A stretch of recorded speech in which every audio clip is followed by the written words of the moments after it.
This weekend, the greatest father and son combination in our sports history will complete their journey to the Hall of Fame.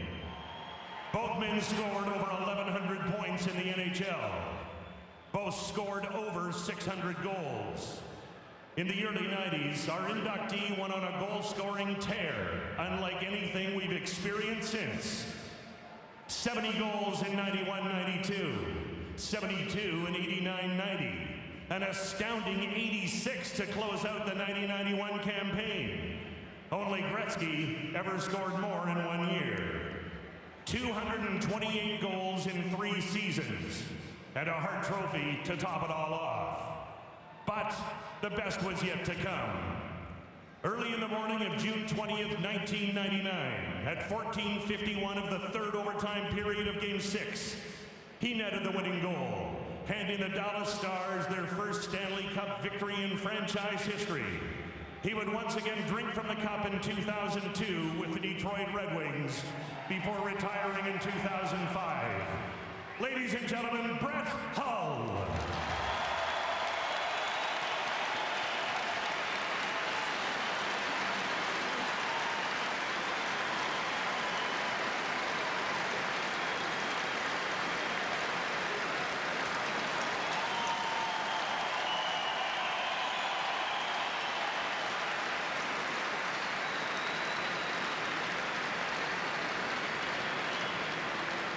Our next inductee embodies intellect, integrity, and intensity. After 20 years leading the hockey program at Providence College, he joined the struggling New Jersey Devils franchise in 1987 as president and general manager, and led them to a winning season, their first in 14 years. In the seasons to follow, his team would miss the playoffs only twice, hoisting the Stanley Cup in 1995, 2000, and 2003. He is the NHL's longest-serving general manager with the same team, because there's one thing he just might do better than anyone else, and that's win. Ladies and gentlemen, Lou Lamoriello.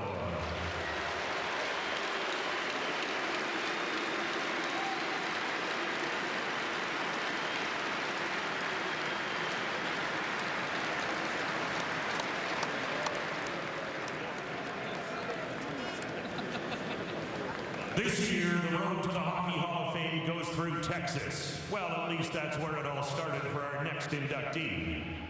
From Corpus Christi to Manhattan, this talented defenseman joined the New York Rangers and would go on to win the Calder Trophy in 1989.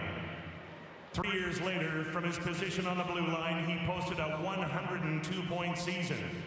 2 years after that, something even more amazing was about to happen. It had been 54 years since the Rangers' last Cup victory.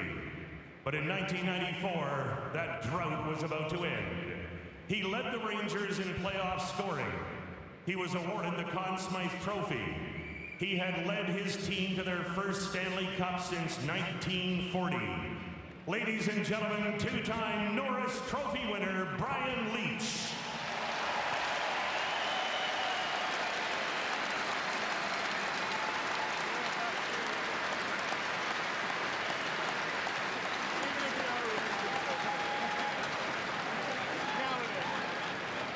In 1984, Mario Lemieux was drafted first overall by the Pittsburgh Penguins.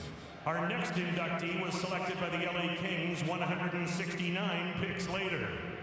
Despite being such a late selection, he would go on to win the Calder. He would set a new mark for goals and points in a single season by a left winger.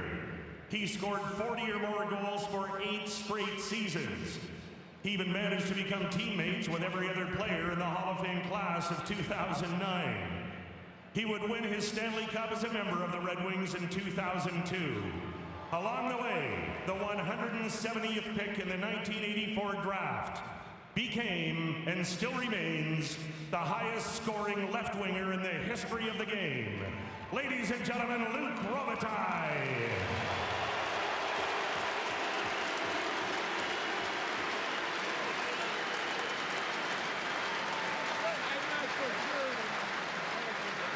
And now for our final inductee of 2009.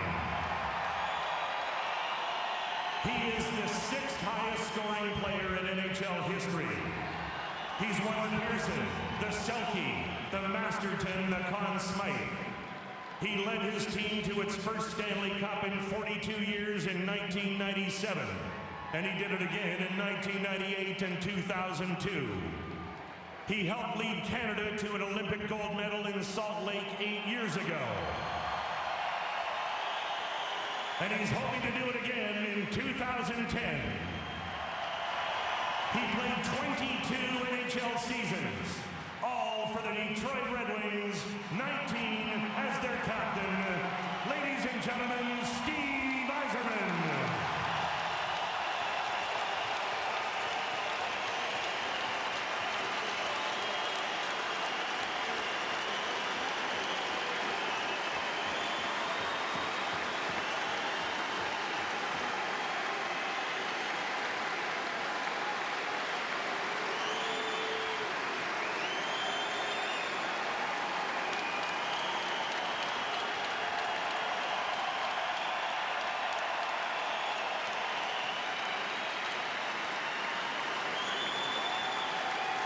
We would now ask that Nicholas Lidstrom from the Detroit Red Wings and John Mitchell from your Toronto Maple Leafs join us at center ice for the ceremonial puck drop.